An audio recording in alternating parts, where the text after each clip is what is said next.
Hola, ¿qué tal? Buenas tardes. Bueno, antes de nada yo quería daros las gracias por haber pasado por aquí. Hubo quien dejó hasta un mensajito y todo, y yo con eso, de verdad, agradeceroslo de corazón y me doy más que por satisfecha porque era la intención, ¿no?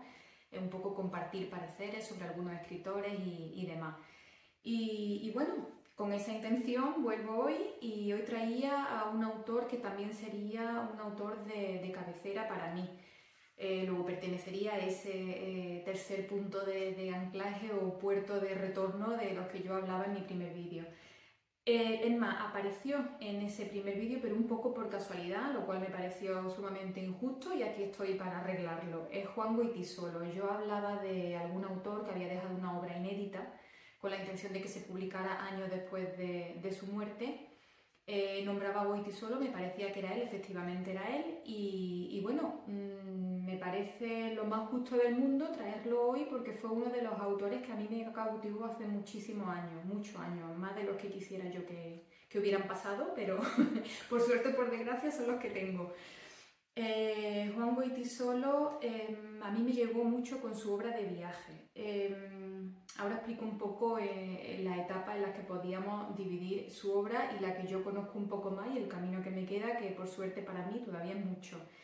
Entonces, yo quisiera explicarme a mí misma por qué, como otros autores, yo los ubico como de referencia, como mi guía, digamos, ¿no? Como que siempre van a estar ahí.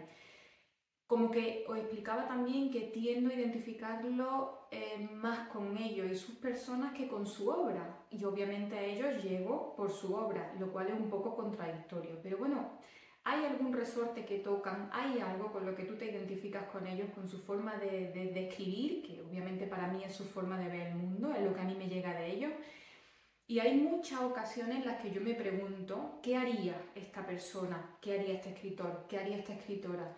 ¿Qué haría Pessoa en este caso? ¿Qué opinaría, ¿no? ¿Cómo actuaría? ¿Qué haría, no sé, Rosa Chacel? ¿Qué haría María Zambrano? ¿Qué pensaría Juan Goytisolo de esto? Por eso los ubico en ese tipo de autores que me llegan tan adentro, ¿no? Goytisolo, él en algún momento, creo que fue en el discurso que dio cuando le dieron el premio Cervantes, en el 2014 creo que fue, él identificaba dos tipos de escritores, ¿no? Por un lado hablaba de los literatos, que eran los escritores de profesión, por otro lado él se ubicaba en el grupo de los escritores que escribían con el alma, ¿no? Que no iban pensando en el beneficio económico. Si llegaba a consecuencia de su obra, bienvenido, pero si no, no era necesario esperar nada en contrapartida. Y digamos que ese era el tipo de escritores con el que se identificaba y ese es el tipo de escritores que valoraba. Entonces, bueno, es difícil no estar de acuerdo con eso. Pero a mí me gustaría introducir aquí un pequeño debate, porque yo escuchaba el otro día a Andrés Barba en una entrevista que le hacían. Andrés Barba, por cierto, que aparecía también en este listado del número 113 de Grampa, que os comentaba en el segundo vídeo, que ya me he leído su relato. Yo también decía que tenía intención de leérmelos todos y de hecho es lo único que he leído de momento de Andrés Barba, lo tengo muy pendiente. Pero esa entrevista que yo escuché, él hablando también un poco del materialismo, ¿no? A la hora de escribir, de cómo había escritores que podían permitirse el lujo, digamos, de escribir sin esperar nada a cambio, que son los que Goytisolo identificaría como el grupo de escritores o de...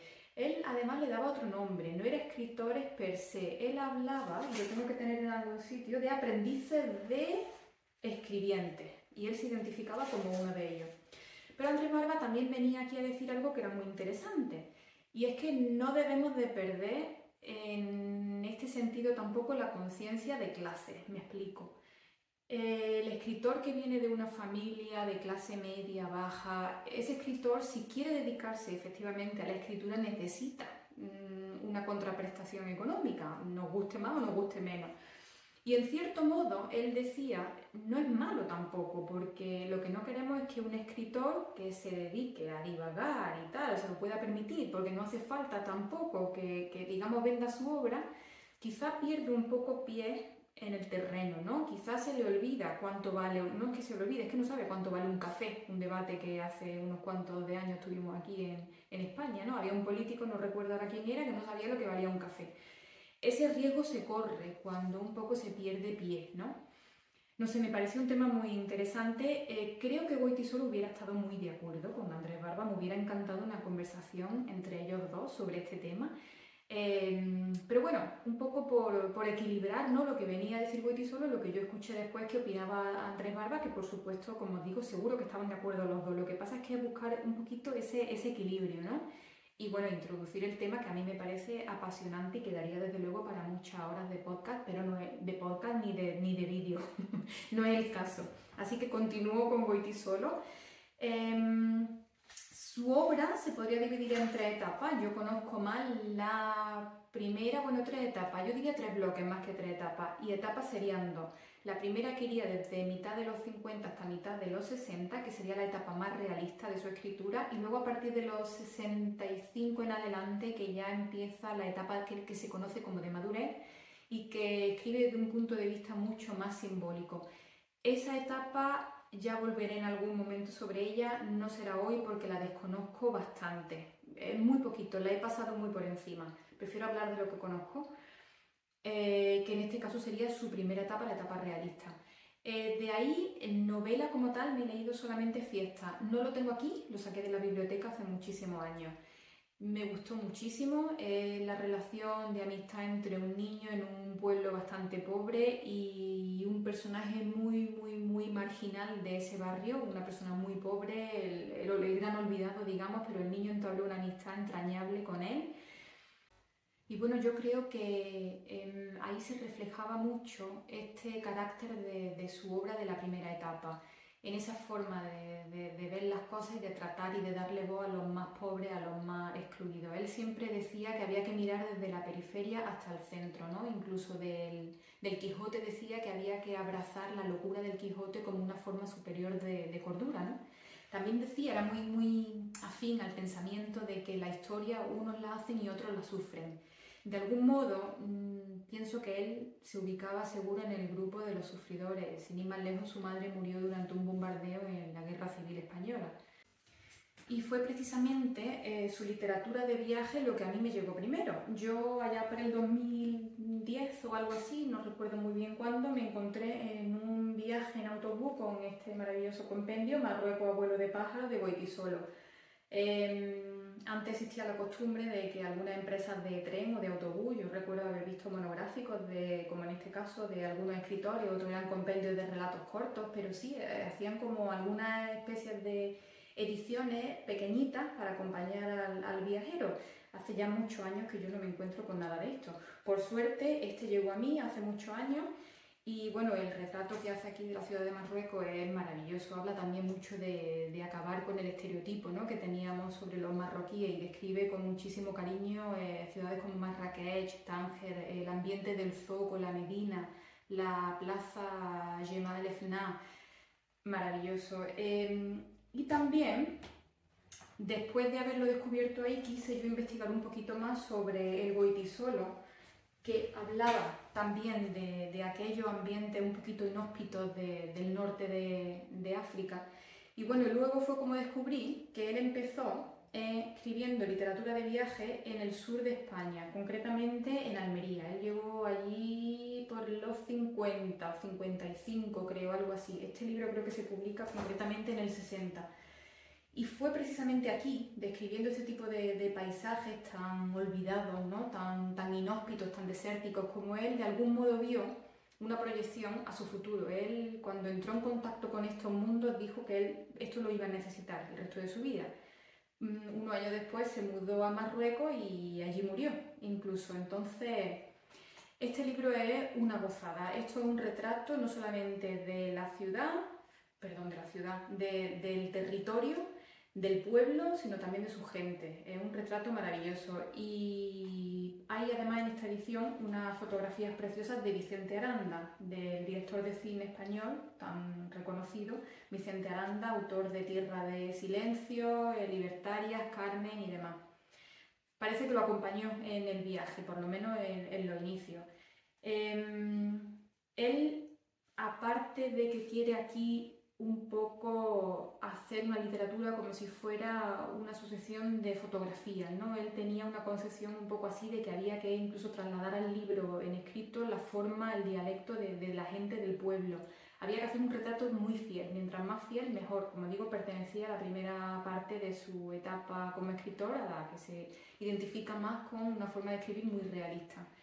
Pero al mismo tiempo tiene una forma de narrar muy poética. He seleccionado aquí un parrafito que a mí me conmueve, directamente me conmueve. Yo no sé si fue, seguro que hay algo de eso. Él, al mismo tiempo que se ve, digamos, tocado por lo hosco, ¿no? Por lo más bruto del paisaje, por lo que, digamos, desprende más dolor. Al mismo tiempo se ve como muy exaltado por eso mismo. Entonces yo creo que ese choque, ese dilema ético, ese dilema moral es lo que precipita la conmoción, ¿no? Precipita la emoción, tanto en él, que lo vivió, como en el lector cuando lo lee.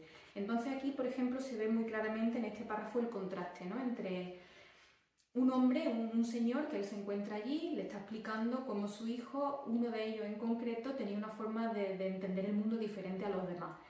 Esa sensibilidad conmueve. Pero luego incluso sigues leyendo y al final ves como él, como el escritor en sí, habla del paisaje también de una forma que llega a transmitir la misma sensación y la misma emoción. Entonces, aquí, por ejemplo, empiezo por la parte en la que el hombre, el padre de familia, le está contando cómo había un hijo que se destacaba un poco entre los demás, ¿no? Le dice, el mayor no era como ellos. Desde pequeño pensaba mucho en los demás.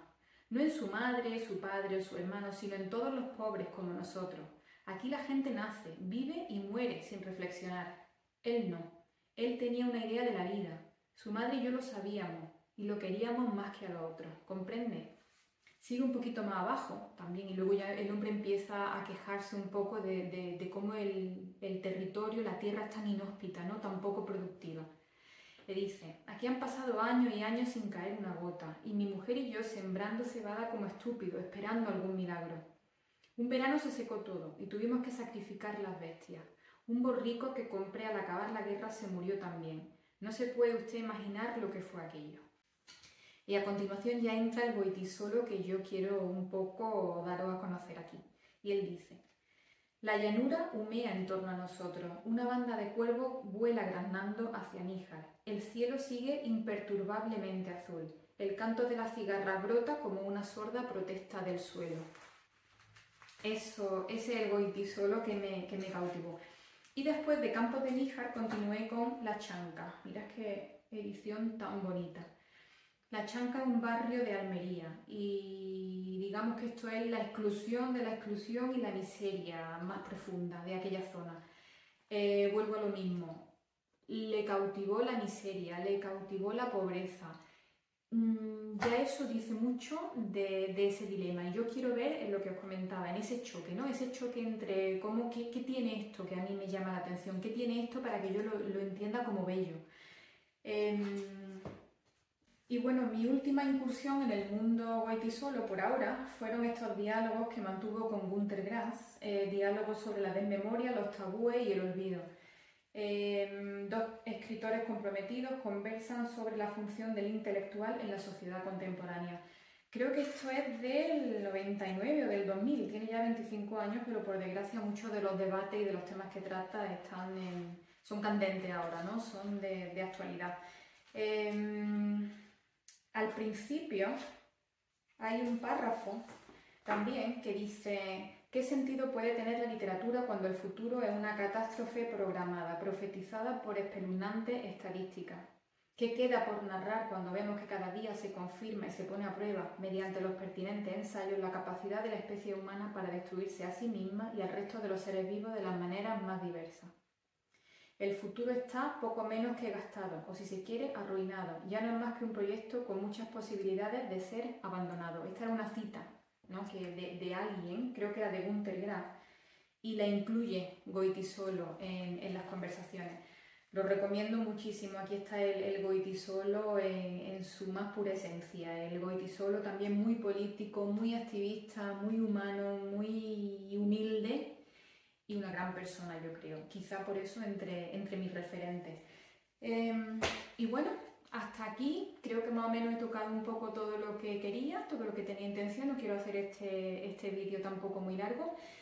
A lo mejor, bueno, antes de irme comentaros lo que tengo pendiente, que también los tenía aquí, de Goytisolo. Tengo pendiente las virtudes del pájaro solitario, la cuarentena y Duelo en el paraíso. Las tres son ediciones adquiridas en segunda mano y bueno, y parte de mi biblioteca y supongo que muy pronto empezaré con ella.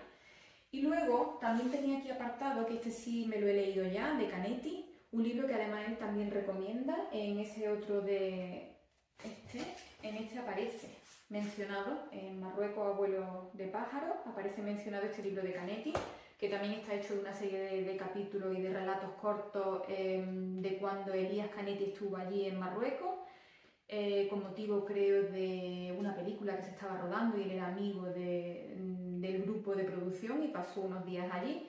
Muy bueno también, a quien le interese toda esta literatura exótica del norte de África, es maravilloso este libro. Y bueno, para terminar quisiera solamente hablar por hacer el vídeo un poco diferente, del libro que me estoy leyendo ahora, entre otros. Normalmente llevo 3, 4, pero este concretamente lo he empezado hoy en el metro, viniendo a casa. Me ha parecido fascinante. No sé si conocéis al autor, Knut Hamsun. Yo tengo de él en inglés también Hunger, pero no me lo he leído todavía. Pero este me ha parecido una belleza, como en una página y media creo, de hecho. Empieza narrándote la historia de un chico de 14 años, hijo de un molinero, pero en una página y media, como digo, ya te cuenta cómo él tiene una conexión muy especial con la naturaleza, cómo es gran amante de los pájaros, como es gran amante de los árboles, del agua, de las rocas incluso que hay en la cantera junto a casa. Bueno, me ha parecido una verdadera maravilla y llevo una página y media, o sea, este libro promete muchísimo. Nada más, lo dejo ya aquí. Muchísimas gracias, como os comentaba, a todos los que habéis tenido ese ratito de pasar por aquí y de compartir algunos momentos y bueno, hasta la próxima. Un saludo, chao.